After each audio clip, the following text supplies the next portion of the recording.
I can remember hearing from an elder a statement that is so full of meaning, that is so full of strength, that I try to remember it every morning when I get up. And he said this. He said, when the young people stop singing the old songs, and there is no more dreams and visions of greatness, there is no more power. So as your vision is, so as your faith is, so shall your powers be. And I think underlying that we can find many different things. I know that you've been discussing here, Bob was sharing, the fact that language is sovereignty. That language is the basis of sovereignty. That the way we relate to each other as extended families, the way we treat each other, our old songs, our visions, our dreams, our sovereignty.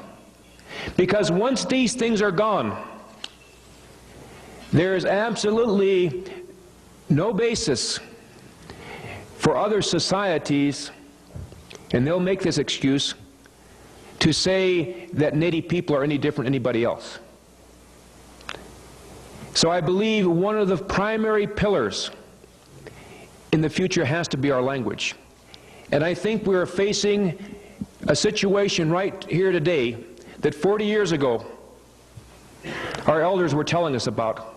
But 40 years from now, when we look back at this time, either from the spiritual world or this world, we're going to weep. We are going to weep. Because we're facing a situation with language that if something is not done in the next few years, there will be no way that in very many places grandparents will have the joy of speaking to their children in their own native language. In preparing for a presentation in Toronto in June, we did quite an extensive evaluation of the condition as far as native language.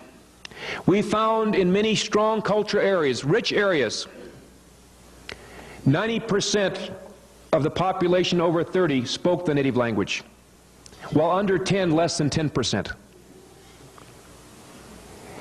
Once we have to have language teachers in schools, and I support language teachers, but once we have to have them in the schools, we're saying that in part our languages are dead. Because it will only be able to be a second language at that point. Once, in fact, the child has only to learn it that way, and I support that. But we have within our hands the ability to completely, wherever adults still speak the language, to revitalize the language. Our children have the ability to speak 6 languages by the time they're 10. That's the magnificence the Creator has given us. How can this be done? If we can just awaken ourselves so that wherever there's a family where one of the parents, just one, speaks the native language, if that parent will only speak the native language to that child and the other parent only speak English to that child will master both languages by the time they're 6. This is a fact, scientifically proved. Children don't need to be taught a language unless it's been lost. In the first 7 years of a child's life, the child can learn the language. At the same time, where because of the tremendous hurt and oppression of residential schools and other things, where language is almost lost, there are now ways of teaching languages holistically. And if anybody's interested in this, I'd be glad to share with you some of the work we've been doing in this area, where 1,000 words of another language can be learned every day by using the right and left sides of the brain. Some of you might have seen this on Real People, on that TV show, and we've got a chance to be meeting with the people from Bulgaria who developed this method. But the way they do it is when you come into that classroom, you are completely immersed in the language. There is no English spoken there. You take on a childhood native name. You relate culturally in that classroom as closely as possible to the culture. You immerse yourself in the culture. Because without the meaning behind the words, all we end up with is the form. I think that's another thing, if I can say that I hope that we can come to, is to recognize that there's no wrong way to pray. There's no wrong way to pray. I see so often places I go, everybody at everybody else's throat.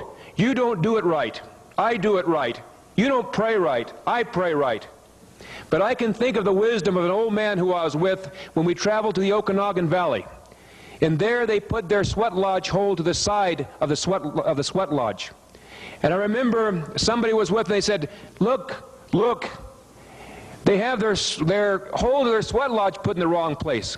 And this old man turned very sternly, he said, they don't have it in the wrong place, they just have it in a different place.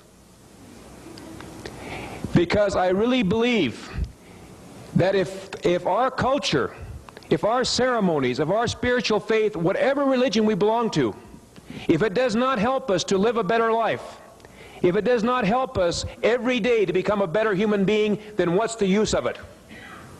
If we, in fact, are only going to take the form of things and not understand the spirit behind it, which changes and revitalizes it, and only put it on every Sunday,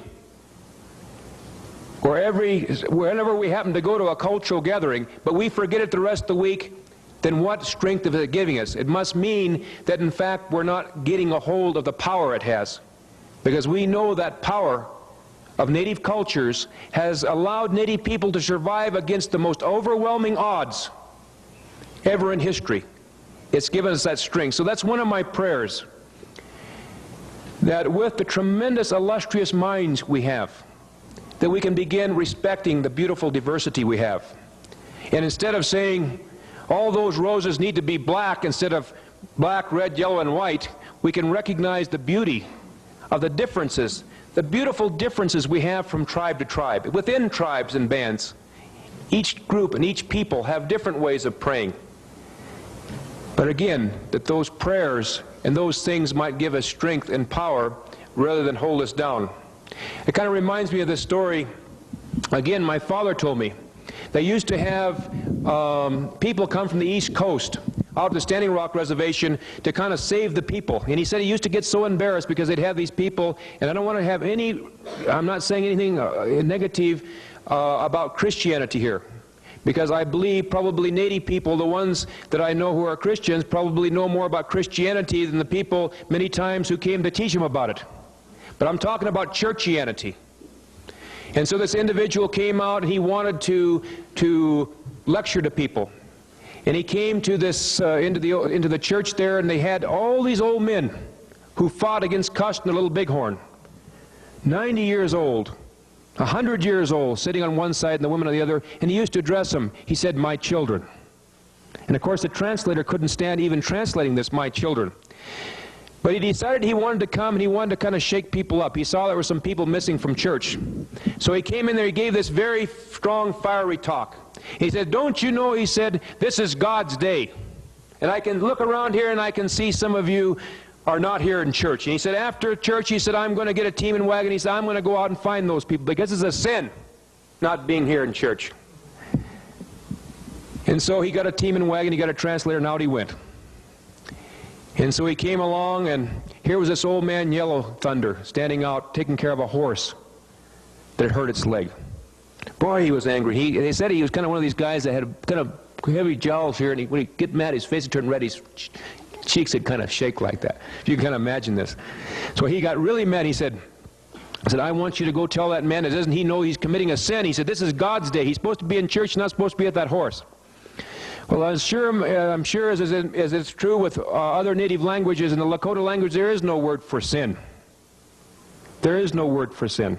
So it's very hard for him to go tell the man he was committing this sin. But he went up to him and said, "Say, Tahanshi, this is Lila Shicha. This is really bad what you're doing here. This Shinasapa, this white robe, is very upset about what's happening here." He said, "Don't you know you're committing this bad act? This is Sunday. This is God's day." Well, old man Yellow Thunder, he just couldn't quite understand that. He kind of shook his head. He thought very deeply, and all of a sudden he got a big smile on his face. He said, aha, he said. He said, tell our Shinasapa brother, he said, it's all right. It's all right, he said. He said, I understand now. I understand now his creator only comes once a week.